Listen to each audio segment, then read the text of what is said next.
뉴스를 통해 또 제가 만나는 많은 사람들을 통해 이 세상에서 일어나는 여러 사건들과 시대의 풍조와 흐름을 보고 들으며 또 목회자로서 많은 성도들의 삶과 내면의 상황들을 보고 들으며 우리 모두가 회복과 치유의 은혜가 절실히 필요한 그런 시대를 살고 있다는 생각을 점점 더 하게 됩니다. 이 세상이 너무 많이 망가져 있다는 생각이 들기 때문입니다. 세상의 구석구석이 그리고 이 나라의 구석구석이 많이 망가져 있는 것 같습니다. 조국 교회뿐 아니라 열방의 교회들 역시 망가지고 상처투성이인 것을 봅니다. 많은 가정이 이미 깨어졌거나 벼랑 끝에 몰려 있으며 깊은 상처를 입고 신음하고 있는 것을 듣습니다. 너무나 많은, 아니 대다수의 사람들의 내면이 깊은 상처와 아픔으로 망가져 있는 것을 봅니다. 모든 면에서 절망의 기운이 가득한 시대를 우리 모두는 살고 있는 것이죠. 이러한 시대, 이러한 현실 가운데 살아가는 우리들의 반응과 태도는 꽤 다양할 수 있을 것 같습니다. 치유되어야 하는 상처와 어두움이 내 안에 있음에도 불구하고 나의 내면에 문제가 있고 내가 많이 망가져 있음에도 불구하고 도움이 필요하다는 사실조차 인식하지 못하는 사람도 있는 것 같습니다. 그렇다면 회복과 치유는 쉽지 않습니다. 나의 상황과 필요를 직시하지 못하는데 문제의 근원과 뿌리가 어디에 있는지를 알지 못하고 인정하지조차 못하는데 어떻게 올바른 처방을 내릴 수 있겠습니까? 이런 사람들은 하나님께 도움을 요청하지 않습니다. 문제의식이 없으니까요. 예수님을 찾아와 도움을 청했던 사람들은 자신의 영혼이나 육체에 문제가 있음을 인식했던 사람들이었습니다. 스스로를 도움이 필요한 자라고 생각했던 사람들이었죠. 하지만 자신에 대해 문제의식을 갖지 못했던 사람들, 몸이 건강했거나 형편이 살만했거나 자기 의에 빠져있던 사람들은 예수님을 찾아오지 않았죠. 도움을 청하지 않았습니다. 그런 사람들은 오히려 누군가를 탓하고 비난하거나 가르치려 하는 태도를 가집니다. 내게는 아무런 문제가 없다고 생각하니까요. 그래서 다른 사람들에게 짐을 지우고 다른 사람들을 아프게 만들죠. 눈에 보이는 육신의 문제는 쉽게 발견할 수 있습니다. 하지만 영혼의 문제, 마음의 문제는 발견하기 어려울 뿐 아니라 그 심각성의 정도를 정확히 인식하기가 쉽지 않습니다. 오랫동안 신앙생활을 했고 말씀을 묵상해 온 사람에게도 쉬운 일은 아닙니다. 그런데 제가 볼 때 이 시대의 문제, 많은 가정의 문제, 교회의 문제의 뿌리는 인간의 내면과 영혼의 문제에 있습니다. 그러니 그곳이 다루어져야 합니다. 때문에 하나님께서 보시기에 가장 적절한 순간, 우리를 치유하시고 회복시키려 하시는 하나님의 뜻을 이해하고 그 손길을 받아들일 준비가 되어 있다고 여기시는 그 순간 우리에게 다가와 우리 내면의 문제를 드러내어 직면하게 하십니다. 그 기회를 놓쳐서는 안 됩니다. 그 순간은 하나님께서 나의 삶에 새로운 일을 행하시려 하는 참으로 복된 순간이기 때문입니다. 때문에 그 순간 우리는 이렇게 기도해야 합니다. 주님, 저희 진짜 문제가 무엇입니까? 저희 가정의 진정한 문제는 무엇인가요? 그 뿌리와 실체를 드러내 주십시오. 그것을 알게 해주세요. 그리고 고쳐주십시오. 원하시는 그 일을 마음껏 행하십시오. 당신의 선하심을 믿고 나를 온전히 내어 맡깁니다. 이러한 기도는 회복과 치유로 향하는 중요한 첫걸음이 됩니다. 이러한 기도는 믿음의 기도요, 용감한 기도이기에 의외로 이런 기도를 드릴 수 있는 사람은 많지가 않습니다. 또 다른 반응은 나에게 문제가 있고 그래서 도움이 필요하다는 사실을 알고 있기는 하지만 회복에 대한 기대와 소망이 없기에 간절히 구하지 않고 포기해버리거나 엉뚱한 곳에서 답을 얻으려 하는 태도입니다. 너무 오랫동안 견디느라 지쳐버렸거나 자신의 상황은 너무 절망적이고 나의 상처는 너무나 깊기에 새로운 어떤 일이 일어나는 것은 불가능하다고 생각하기 때문입니다.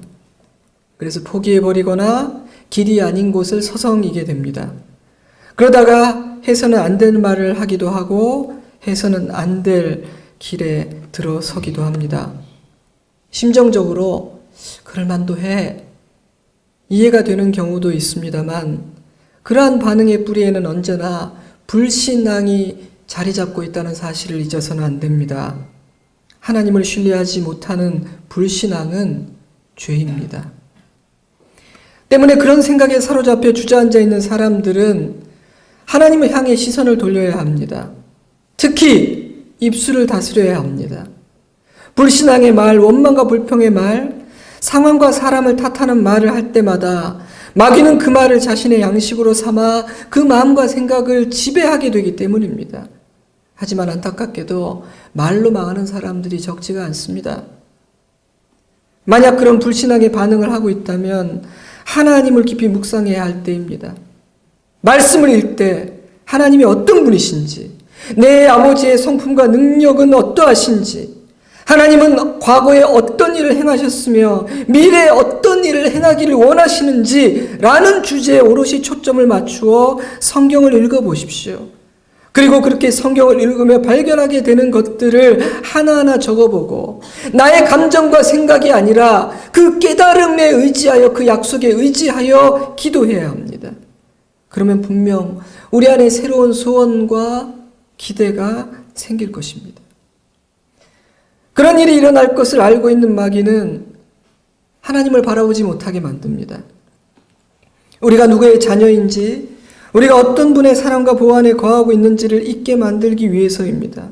그는 언제나 하나님이 아니라 상황을 묵상하게 만듭니다. 그러면 하나님은 작아지고 문제는 커지게 됩니다. 그러면 낙심하게 됩니다.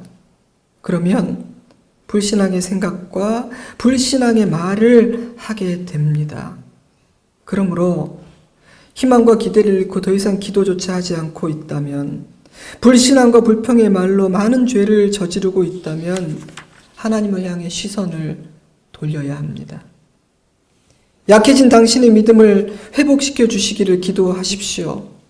여러분의 마음과 생각이 불신앙과 어둠 가운데 주저앉아 머물러 있도록 허락하지 마십시오.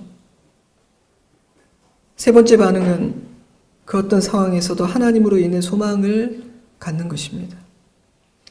짙은 어둠 한가운데 있기에 도무지 반전을 기대할 수 있는 상황은 아니지만 하나님은 선하시며 나를 사랑하시는 아버지이시고 하늘과 바다를 가르시고 산을 평지가 되게 하시며 사막의 강물을 흐르게 하시는 전능하신 하나님이심을 기억하고 믿고 있기에 하나님께서 행하실 새 일을 여전히 기대하며 간구하는 것입니다.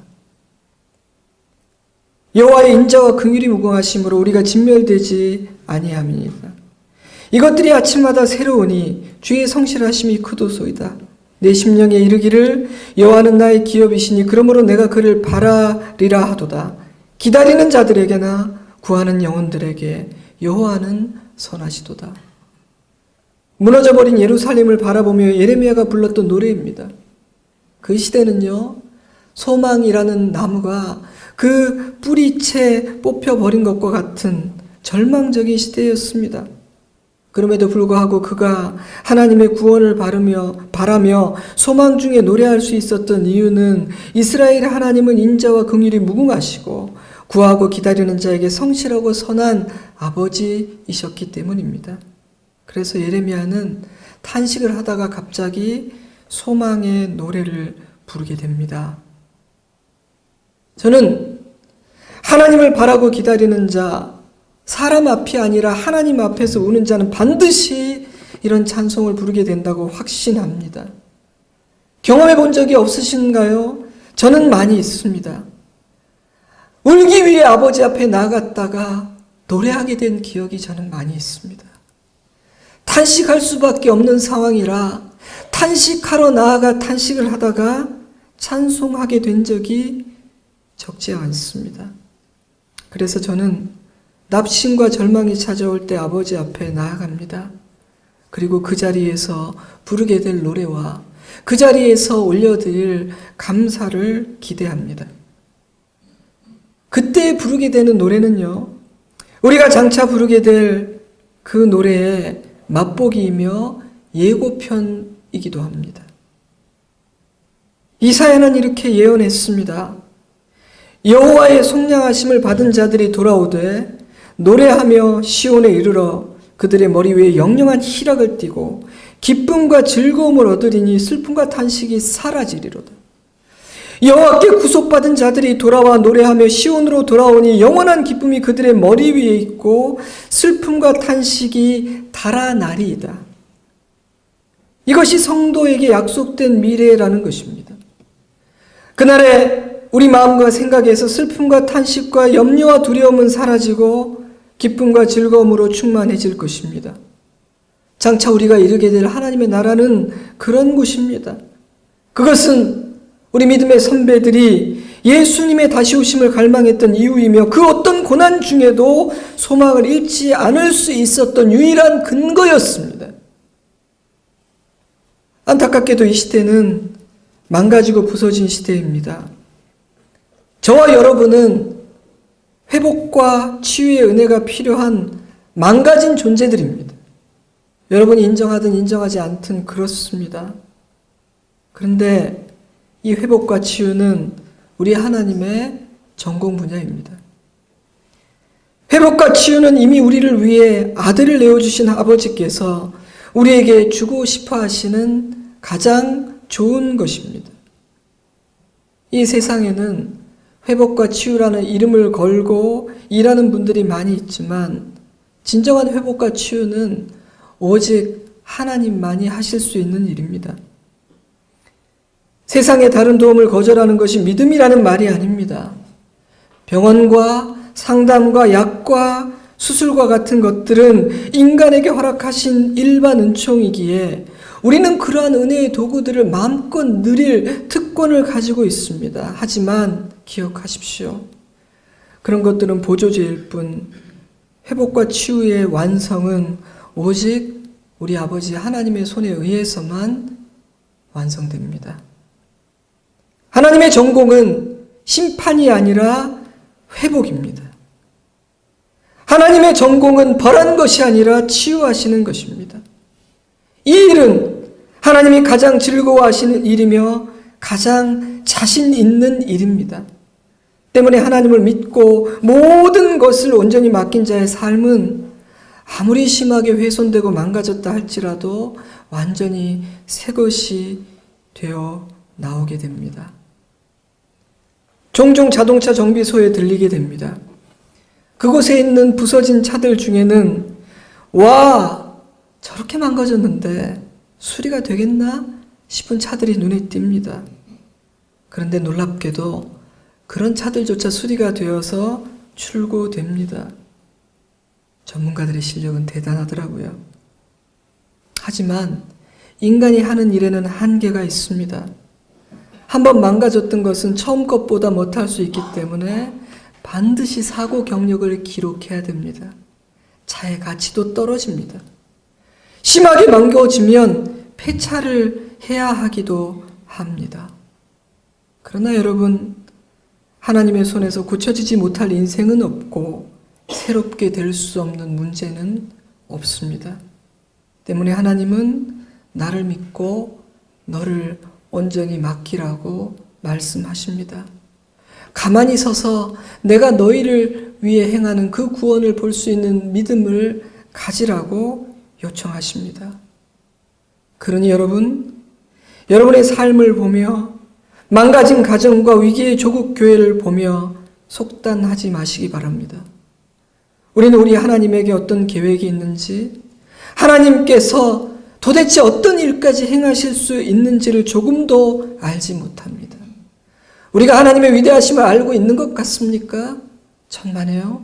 우리는 하나님의 위대하심을 알지 못합니다. 에스겔은 절망의 시대를 살았습니다. 25세의 나이에 바벨론에 잡혀간 그는 나이 30경 하나님의 부르심을 받고 23년여의 시간을 이방 땅에서 선지자로 사역하며 예루살렘의 함락과 나라의 몰락을 지켜봅니다.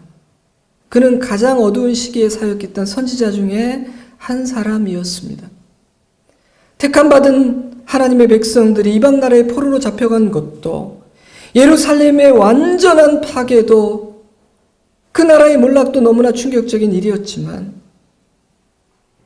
그 비참한 포로 생활은 언제 끝날지 기약이 없었습니다. 하지만 그들이 겪고 있는 그 모든 상황은 자신들이 저지른 죄의 값이었기 때문에 유구무원, 입이 있어도 할 말이 없었습니다. 하나님은 선지자들을 보내 내게로 돌아오라. 돌아오지 않으면 내가 심판할 수밖에 없다. 수없이 외치셨습니다. 하지만 그들은 듣지 않았죠. 선지자들을 핍박했고 이방 나라를 의지했으며 우상을 섬겼습니다. 그러니 이들의 고생은 자업자득이었습니다. 그렇게 매를 맞으면서도 깨닫고 돌이키는 자는 지극히 소수에 불과했습니다. 그러니 선지자의 눈에 아무런 소망은 보이지 않았을 겁니다. 현실은 어두웠고 시대의 물줄기는 악하고 더러웠습니다. 때문에 그가 전한 메시지의 상당 부분은 왜 이들이 이런 지경에 이를 수밖에 없었는지에 대한 자세한 설명이었습니다. 그런데 하나님은 갑자기 지금부터 소망을 선포하라고 말씀하십니다. 36절은 이렇게 시작되죠. 이스라엘 36장은 이렇게 시작됩니다. 이스라엘 산들아, 주 여호와의 말씀을 들을지어다. 산들과 맷뿌리들과 시내들과 골짜기들과 황폐한 사막들과 사방에 남아있는 이방인의 노략거리와 조롱거리가 된 버린 성읍들에게 주 여호와께서 이같이 말씀하셨느니라. 35장에서 에스겔은 에돔의 상징인 세일산이 황폐해질 것이라는 심판의 메시지를 증거했습니다. 에돔은 이스라엘의 원수들을 대표합니다. 그런데 36장에서는 폐허가 되는 세일산과 대조적으로 이스라엘의 산과 성읍은 회복될 것이라고 선언합니다. 36, 37, 38 에스겔서의 마지막 장인 48장까지 선지자는 하나님께서 행하실 새 일에 대한 소망의 메시지를 선포합니다. 놀랍게도 이스라엘의 미래에 소망이 있다는 겁니다. 이해가 되지 않았지만 그것이 선지자에게 주신 하나님의 말씀이었습니다. 하지만 유다 백성들은 이러한 소망의 말씀을 믿음으로 받지 못했습니다. 그들의 생각에 선지자의 메시지는 너무나 비현실적이었기 때문이죠. 고대 근동 아시아 지역의 역사에서 자기 나라를 잃었다가 수십 년이 흐른 후에 되찾은 사례를 본 적이 없기 때문입니다. 그러나 그들은 이방 나라와는 다른 자신들의 특수성을 잊고 있었습니다. 그들은 하나님의 백성이었습니다. 그래서 에스겔은 하나님께서 이렇게 말씀하고 있다, 하나님께서 이렇게 말씀하신다는 사실을 거듭 강조했습니다. 이 일을 소망하고 기대할 수 있는 이유는 지금 국제정세와 나라의 상황이 나아지고 있기 때문이 아니라, 우리가 이전보다는 철이 들었기 때문이 아니라, 우리가 하나님을 위해서 거룩하고 순결한 어떤 일을 하기 시작했기 때문이 아니라, 하나님께서 그렇게 하기로 작정했기 때문이라는 것입니다. 그러므로 그들이 해야 할 일은 그 말씀을 믿음으로 받고 순종하는 것뿐이었습니다. 여러분은 오늘 이 말씀 앞에서 어떻게 반응하실 겁니까? 하나님은 언제나 선한 일을 계획하고 계시며 선한 일을 이루어내시는 분이심이 믿어지십니까? 당신은 그 일을 소망합니까? 그렇지 않다면 왜 소망하지 않습니까? 어떤 분이 다니던 교회에 고국인 필리핀을 떠나 미국 땅에서 입주 유모로 일하는 여인이 있었습니다. 그녀는 교회 구석에서 조용히 예배를 드리고 예배가 끝나면 서둘러 돌아갔습니다. 많은 사람들이 그녀에게 무슨 사연이 있는지 궁금했고 이분도 그러했지만 그저 따뜻한 눈인사만 보내며 조용히 기도만 했다고 합니다. 그러던 어느 주일 일찍 나와 기도하고 있던 이분에게 그녀가 다가와 사람들이 오기 전에 하고 싶은 이야기가 있다고 말했습니다. 그녀는 눈물을 흘리며 필리핀에 자녀와 가족들이 있고 너무나도 보고 싶지만 아무도 자기를 따뜻하게 받아주지 않을 것이기에 갈 수가 없다고 이야기했습니다. 자신은 희망이 없는 사람이라고 말했죠. 왜라고 묻지 않았습니다. 고향과 가족에게 돌아갈 수 없는 정도의 상황이라면 캐묻지 않아도 그 여인의 삶에 얼마나 깊은 아픔이 있을까 짐작하고도 남음이 있었기 때문이죠. 그 이유를 캐내고 알아야 될 아무런 이유가 없었기 때문입니다. 하지만 사람들이 오기 전 서둘러 구석자리로 가려는 그녀의 손을 잡고 자기도 모르게 이렇게 말을 했다고 합니다. 당신이 간절히 원하는 바를 주님께 있는 그대로 쏟아내 보세요. 당신이 간절히 원하는 그 일이 실은 주님이 원하시는 일일 수도 있어요. 이 마지막 문장이 정말 인상적이었습니다. 소망을 잃어버렸기 때문에 하나님께 아무 것을 원하지조차 못하고 있는 여인에게 당신이 간절히 원하는 그것이 어쩌면 하나님이 당신에게 주기를 원하시는 그것일지도 모르니 아버지께 구해보라는 것이죠. 누가복음 5장 12절 예수께서 한 동네에 계실 때 온몸에 나병 들린 사람이 있어 예수를 보고 엎드려 구하여 이르되 주여 원하시면 나를 깨끗하게 하실 수 있나이다 하니 한 나병 환자의 요청에 예수님은 이렇게 대답하셨습니다. 예수께서 손을 내밀어 그에게 대시며 이르시되 내가 원하노니 깨끗함을 받으라 하신데 나병이 곧 떠나니라. 그가 원하는 것이 예수님이 원하는 것이었습니다. 그래서 그는 예수님의 원한을 덧입게 되었습니다. 만약 그가 회복을 갈망하지 않았다면 내가 갈망하는 그것이 주님이 내게 주고 싶은 것일지도 모른다는 작은 소망으로 구하지 않았다면 그는 깨끗하게 되지 못했을 것입니다. 예수님에 대해 들었지만 아무런 기대가 없고 원함도 없었기에 구하지 않았던 나병 환자가 얼마나 많았겠습니까?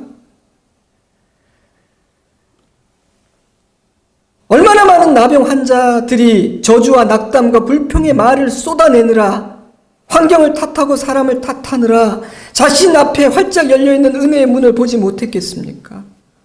그러나 이 한 사람은 새롭게 되었습니다. 원했기 때문입니다. 요청했기 때문입니다. 여러분에게 원하는 것이 있습니까? 그것을 아버지께 구했습니까? 기대하기에 구하는 것, 구했기에 소망 중에 기다리는 것, 그것이 믿음입니다. 오직 원하는 자만이 새롭게 될 수 있습니다. 다시 그 여인의 이야기로 돌아가 볼까요? 몇 주 뒤 다시 그녀를 보았습니다. 그녀의 기도가 다 들리진 않았지만 이 문장만큼은 선명하게 들렸다고 합니다. 주여, 당신이 원하시면, 당신께서 원하신다면, if you are willing, 그녀는 하나님께서 행하실 새 일을 기대하기 시작했던 것입니다. 회복과 치유를 소망하며 구하기 시작했던 것이죠. 그녀는 동부로 이주했고 이주한 지 얼마 후에 용기를 내어 가족을 만나러 갈 것이라는 소식을 전해왔습니다. 사랑하는 여러분, 회복과 새로운 일의 첫 단계는 나의 판단을 멈추고 하나님께서 행하실 수 있는 일에 대해 기대를 갖는 것입니다. 하나님의 말씀에 아멘 하는 것입니다. 그리고 주님께서 정하신 그 날까지 소망 중에 기다리는 것입니다. 믿음의 기대를 가져야 합니다. 입술로 은혜를 쏟아서는 안 됩니다. 믿음의 말, 소망의 말을 해야 합니다. 그리고 이렇게 기도해야 합니다. 주여, 원하시면 나를 새롭게 하실 수 있나이다.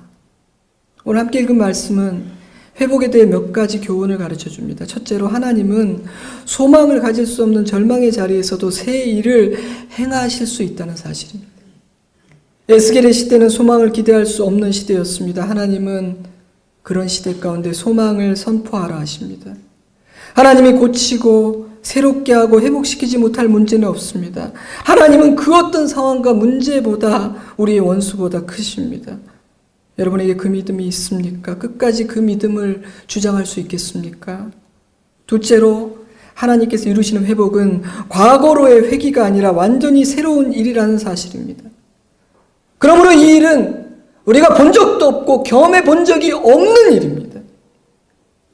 그러므로 우리의 기대 이상일 것입니다. 사랑하는 성도 여러분, 하나님은 우리가 예상할 수 있는 정도의 일만을 하실 수 있는 분이 아닙니다. 때문에 하나님께서 행하시는 일들을 경험한 모든 사람들은 놀랐습니다. 그 일은 그들이 상상했던 것 그 이상이기 때문이죠. 하나님은 어떤 일을 행하시겠다고 말씀하셨습니까? 24절과 25절을 보면 하나님은 백성들을 모아 고국 땅으로 데리고 들어가서 맑은 물로 깨끗하게 씻기실 것이라고 말씀하십니다. 진흙탕에서 뛰노느라 더러워진 자식의 몸을 따뜻한 물로 맑은 물로 씻기고 새 옷을 입히는 부모의 모습이 저는 연상되었습니다. 깨끗해진 몸으로 새로운 옷을 입는 기분이 어떨 것 같으세요? 26절에서는 새 영과 새 마음을 주시겠다고 말씀하셨습니다. New spirit, new heart.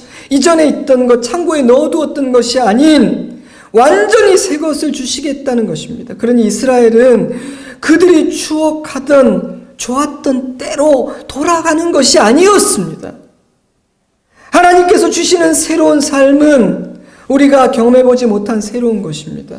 때문에 요한은 장차 임할 그 나라에 대해서 이렇게 노래했죠. 또 내가 새 하늘과 새 땅을 보니 처음 하늘과 처음 땅이 없어졌고 바다도 다시 있지 않더라. 또 내가 봄에 거룩한 성 새 예루살렘이 하나님께로부터 하늘에서 내려오니 모두가 새 것입니다. 하나님께서 이루실 회복은 좋았던 과거로의 회귀가 아닙니다. 지난 날을 돌아보며 이랬으면 좋겠다. 우리의 경험 안에서 우리가 꿈꾸는 것 그 이상입니다. 여러분, 인간은 자기가 알고 있고 경험해 본 그 이상의 것을 소망할 수가 없습니다. 그래서 우리는요, 지난날 경험했던 좋았던 것이 가장 좋은 것이라고 착각하기가 쉽습니다. 그러나 여러분, 항상 과거를 말하고 추억 속에 사는 것은, 과거가 기준이 되는 것은 성도답지 못한 삶입니다. 그것은 사람의 경험과 생각으로 하나님을 제한하는 일입니다. 성도는 하나님께서 약속하신 우리가 경험하지 못한 새로운 일을 기대하며 소망 중에 기다리는 사람입니다. 하나님은 새 영과 새 마음을 주시겠다고 말씀하십니다. 그런데 하나님이 주시는 이 새 마음은 부드러운 마음이라고 말씀하십니다. 언어로 보면 부드러운 마음은요, 아기의 살과 같은 마음이에요. 우리 교회 아기가 있으니까 궁금하면 끝나고 친교실 만져보시기 바랍니다. 이런 마음이구나. 하나님이 이루시는 회복과 치유의 과정에서 돌같이 굳은 마음이 부드러운 마음이 되는 것이 왜 그렇게 중요할까요? 하나님의 말씀을 받아서 싹 틔우기 위해서입니다. 상처가 깊고 무거운 짐을 오래 짐으로 지치게 되거나 죄악이 깊이 빠지게 되면 나타나는 심각한 증상이 있습니다. 마음이 굳어지는 것입니다. 영어 성경은 heart of stone, 돌처럼 굳은 마음이라고 표현했습니다. 매우 심각한 증상이죠. 왜냐하면 그런 마음에는 하나님의 말씀이 심길 수가 없기 때문입니다. 굳은 마음은 말씀의 씨앗을 튕겨내고 죽여버립니다. 아무리 말씀을 들어도 내 옆에 사람은 같은 말씀을 듣고 울고 있는데 아무런 감동이 없고 하나님의 임재를 경험하지 못합니다. 그래서 하나님은 호세아를 통해 묵은 땅과 같은 너희의 마음을 기경하라, 갈아엎어야 한다고 말씀하셨습니다. 그래야만 말씀이 내 삶에 심길 수 있고 심기운 그 말씀이 싹을 틔우고 자라나야만 하나님이 행하시는 새 일이 우리 안에 일어나기 때문입니다. 그런데 여러분, 이스라엘 백성들의 심령은 돌처럼 굳어 있었습니다. 어떻게 할 수 있냐고요? 아무리 외쳐도 회개하고 돌이키는 자가 없지 않았습니까? 하나님께서 주시는 새 일을 소망하는 자가 없지 않았습니까? 아무도 감동하지 않았으며 아무도 가슴을 치며 자신을 돌아보는 사람이 없었습니다. 들어도 깨닫지 못하는 돌과 같은 마음이었기 때문이죠. 그래서 하나님은 그들의 마음을 부드러운 마음으로 바꿔주겠다고 말씀하십니다. 사랑하는 여러분, 여러분의 마음은 부드러운 마음입니까? 부드러운 마음은 회복의 과정에서 참으로 중요한 첫걸음입니다. 그러니 우리의 마음을 기경해야 합니다. 마음이 굳으면 우리는 죽습니다.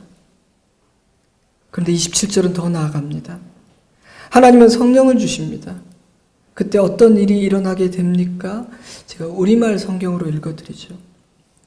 그리고 내가 내 성령을 너희 안에 주어서 너희로 하여금 내 법령을 따르며 내 규례를 지키고 행하게 만들 것이다. 하나님의 말씀을 온전히 따르지 못하던 우리가 온전히 지켜 행하는 자가 되게 만들겠다는 선언입니다. 이보다 더 놀라운 일, 이보다 더 새로운 일이 어디 있겠습니까? 여러분, 우리 모두에게는 이런 탄식이 있습니다. 속사람으로는 하나님의 법을 즐거워하되 내 지체 속에서 한 다른 법이 내 마음의 법과 싸워 내 지체 속에 있는 죄의 법으로 나를 사로잡는 것을 보는도다. 오호라, 나는 공고한 사람이로다. 이 사망의 몸에서 누가 나를 건져내랴. 저와 여러분에게 이러한 탄식이 있습니다. 저는 매일 이 탄식을 하게 됩니다. 그런데 하나님은 사랑하는 당신의 자녀들이 더 이상 이런 탄식을 하지 않는 새로운 존재로 만들겠다고 말씀하신 것입니다. 저는 이 27절의 일을 너무나 사모하고 갈망합니다. 제가 거룩하고 경건해서 이 일을 갈망한다고 착각하시면 안 됩니다. 그렇지 못해서 갈망하는 것입니다. 사랑하는 성도 여러분, 하나님은 새 일을 행하시길 원하십니다. 회복시키시고 치유하시길 원하십니다. 하지만 그러나 이러한 하나님의 새 일은 오직 남은 자들만이 경험하게 된다는 것을 잊어서는 안 됩니다. 사울, 다윗, 솔로몬 이렇게 세 왕이 다스리던 120년 동안 이스라엘은 하나였습니다. 통일왕국이라고 부르죠. 나라가 두 쪽에 나고 남쪽은 유다요, 북쪽은 이스라엘이라고 불리게 됩니다. 분열왕국이라고 하죠. 그런데 회복될 하나님의 백성들은 다시 이스라엘이라는 이름으로 불립니다. 하지만 그 나라는 남쪽도 북쪽도 아닌 남은 자들이 이루는 완전히 새로운 나라를 의미합니다. 예레미야 23장 3절, 내가 내 양떼에 남은 것을 그 몰려갔던 모든 지방에서 모아 다시 그 우리로 돌아오게 하리니 그들의 생육이 번성할 것이며 내가 그들을 기르는 목자들을 그들 위에 세우리니 그들이 다시는 두려워하거나 놀라거나 잃어버리지 아니하리라. 미가서 2장 12절, 야곱아, 내가 반드시 너희 무리를 다 모으며 내가 반드시 이스라엘의 남은 자를 모으고 그들을 한 초소에 두기를 보스라의 양떼같이 하며 초장의 양떼같이 하리니. 로마서 11장 5절, 그런즉 이와 같이 지금도 은혜로 택하심을 따라 남은 자가 있느니라. 신구약 성경은 한 목소리로 하나님의 약속은 모두를 위한 것이긴 하지만 모두가 그 은혜를 누리지는 못할 것이라고 말하고 있습니다. 그 은혜는 오직 남은 자들만이 누리게 됩니다. 그들 중에는 유대인도 있고 이방인도 있을 것입니다. 다양한 나라, 다양한 인종, 다양한 교파, 신앙생활을 오래 한 자와 갓 시작한 자가 섞여 있을 것입니다. 혈통과 직분, 빈부나 사회적 지위와 같은 것들은 조금도 고려되지 않을 것입니다. 그들은 끝까지 믿음을 지킨 낙오하지 않은 사람들입니다. 오직 하나님만을 바라보고 의지한 자들이며 부족하고 넘어지기도 하지만 하나님의 말씀을 아멘으로 받고 순종한 사람들입니다. 하나님은 우리 모두가 남은 자이기를 간절히 바라십니다. 그러나 성경을 읽어보면 남은 자는 그리 많은 수가 아닐 것 같다는 생각을, 양심적으로 성경을 읽어보면 그런 생각을 하지 않을 수가 없습니다. 왜냐하면 그 길은 우리 각자의 영적인 반응과 선택, 실력에 따라 갈라지는 길이기 때문입니다. 두려운 일입니다. 그러니 단지 종교인이어서는 안 됩니다. 하나님을 기쁘시게 하는 참된 예배자여야 합니다. 율법주의자여서는 안 됩니다. 예수 그리스도의 십자가의 복음을 아는 사람이어야 합니다. 교회에 다니는 것으로 만족해서는 안 됩니다. 아버지의 성품을 닮아가고 주님을 따라 사는 것을 즐거워하며 인내로 고난을 견디고 범사에 감사하며 항상 기뻐하고 참된 믿음의 여정에서 낙오되지 않아야 합니다. 저는 목사로서 여러분을 도울 수 있을 뿐입니다. 우리의 친구들과 가족들도 우리를 도와줄 수 있을 뿐 우리 각자가 자신의 길을 선택하는 것입니다. 저 역시 저의 믿음을 지켜야 합니다. 목사라고 해서 남은 자의 티켓을 확보하고 있는 것은 아니기 때문입니다. 그러니 주님 안에 뿌리를 깊게 내리고 더욱 굳건히 하시기 바랍니다. 하나님의 새 일을 기대하고 찬송하는 주의 백성 되시기를 바랍니다. 말씀을 맺겠습니다. 하나님은 도대체 왜 패역한 우리를 회복시키고 새 일을 행하려고 하실까요? 사실 모두가 죄인인 우리가 저지르고 망가뜨린 일이 아닙니까? 우리가 너무나 어리석기 때문에 스스로가 자신을 망가뜨린 것이고 서로를 다치게 하고 있는 것인데 그런 소망이 없는 죄인들에게 소망의 약속을 선포하신 이유는 무엇입니까? 왜 인간이 망친 것을 하나님께서 나서서 수습하려고 하십니까? 그 질문에 대해 선지자는 이렇게 대답합니다. 21절 그러나 이스라엘 족속이 들어간 그 나라에서 그 여러 나라에서 더럽힌 내 거룩한 이름을 내가 아꼈노라.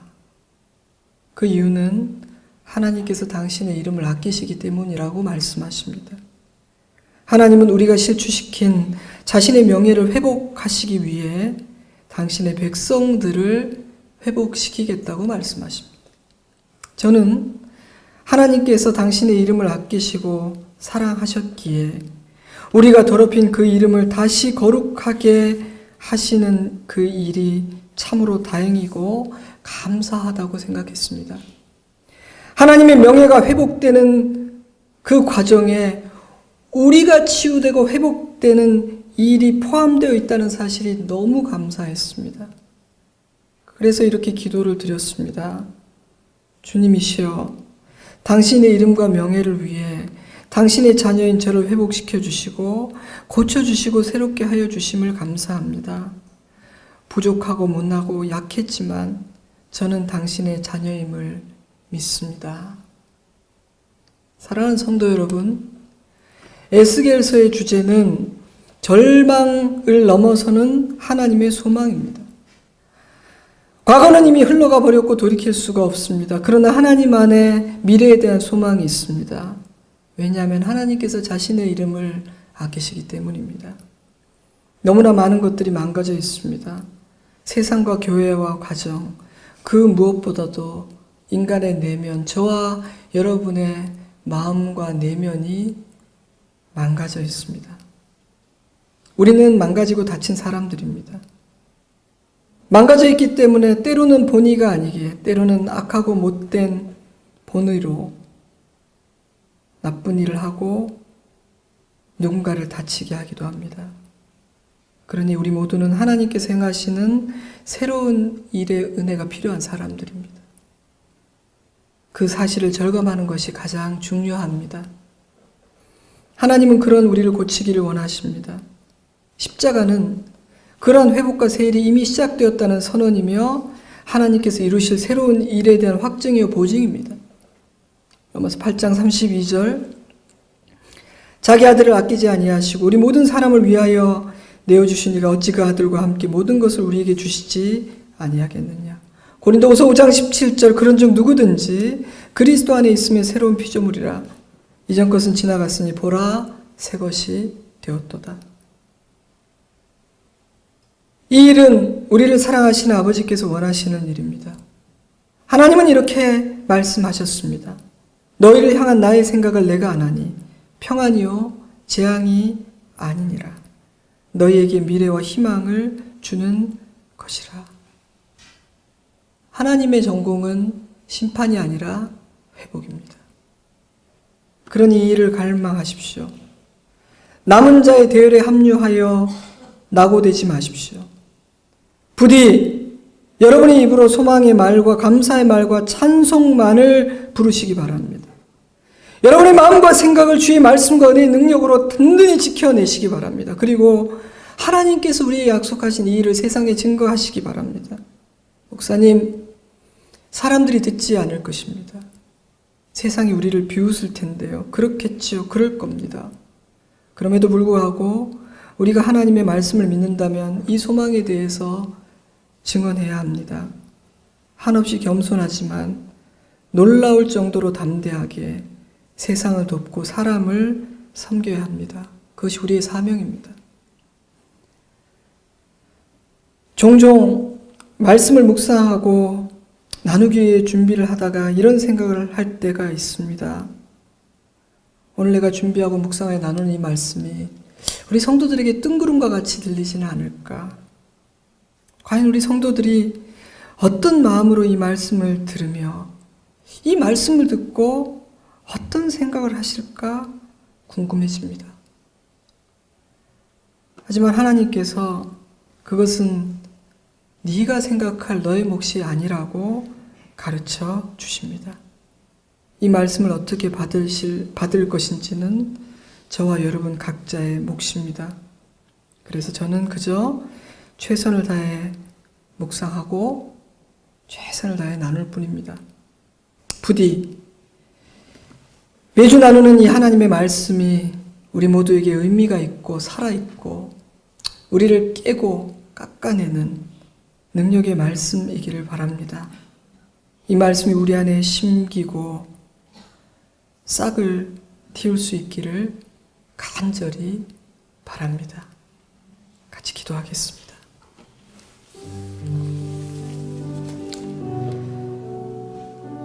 소망을 가질 수 없는 절망의 시대에 하나님은 선지자를 통해 소망의 메시지를 증거하게 하십니다.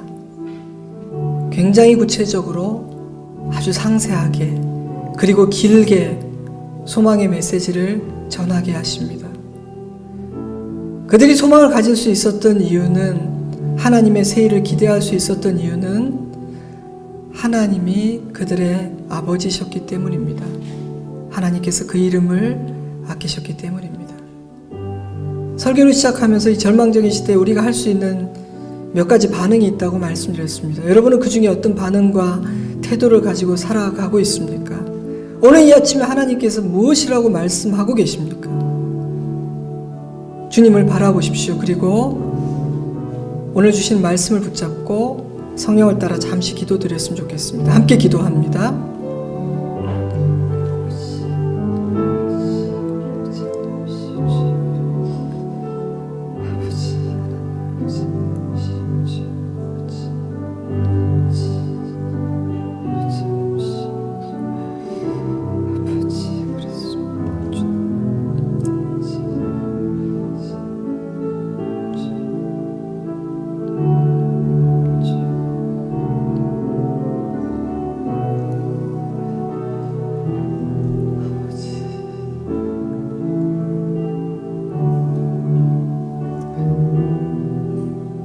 아버지 하나님,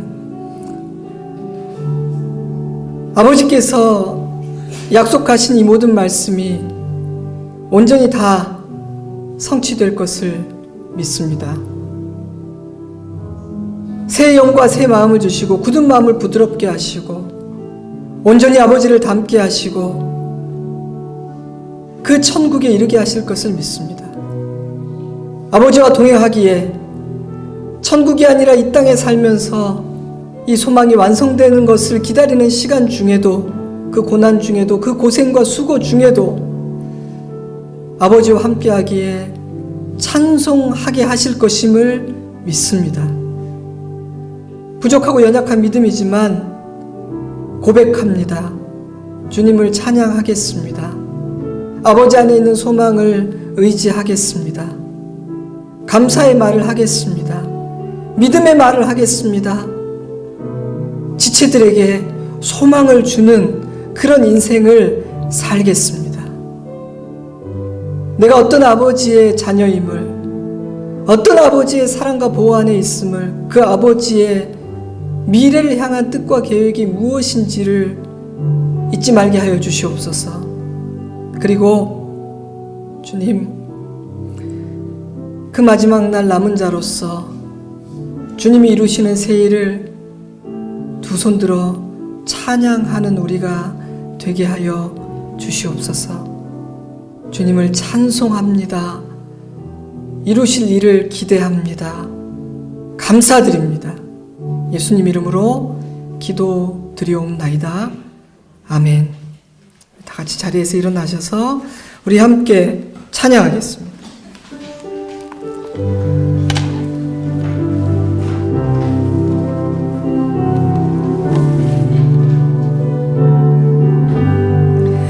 내 영혼이 은총 입어 중한 죄짐 벗고 보니 슬픔 많은 이 세상도 천국으로 와도다.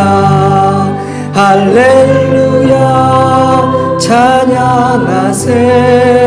내 모든 죄 사함받고 주 예수와 동행하니 그 어디나 하늘나라 주의 얼굴 뵙기 전에 멀리 내던 하늘나라 내 마음속에 이루어지니 날로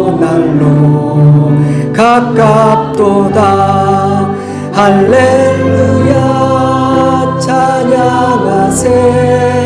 내 모든 죄 사함받고 주 예수와 동행하니 그 어디나 하늘나라 높은 산이 거친 들이 사막이나 궁궐이나 내 주 예수 오실 곳이 그 어디나 하늘나라 할렐루야 찬양하세. 내 모든 죄 사함받고 주 예수와 동행하니 그 어디나 높은 산과 거친 들이 높은 산과 이 거친 들이 조막이나 궁궐이나 내 주 예수 오실 곳이 그 어디나 하늘나라 할렐루야 찬양하세. 내 모든 죄 사함받고 주 예수와 동행하니 그 어디나 하늘나라. 지금은 우리 구주 예수 그리스도의 은혜와 하나님 우리 아버지의 크신 사랑과 성령 하나님의 놀라운 은혜와 강력한 능력의 역사하심이 우리의 삶과 이 세상에는 소망이 없으나 우리의 생각과 판단으로는 소망을 가질 수 없는 상황일지라 하여도 아버지 안에 소망을 있음을 믿고 주님 이루실 그 새 일을 원하고 기대하고 소망 중에 믿음으로 기다리는 사랑하는 주의 자녀들과 그 가정 위에 우리 좋은 씨앗 교회와 열방에 세우신 존귀한 주님의 교회들 위에 이 나라와 이 민족 위에 우리의 심령 깊은 곳 안에 이제로부터 영원토록 함께 하시옵기를 간절히 축원하옵나이다. 아멘.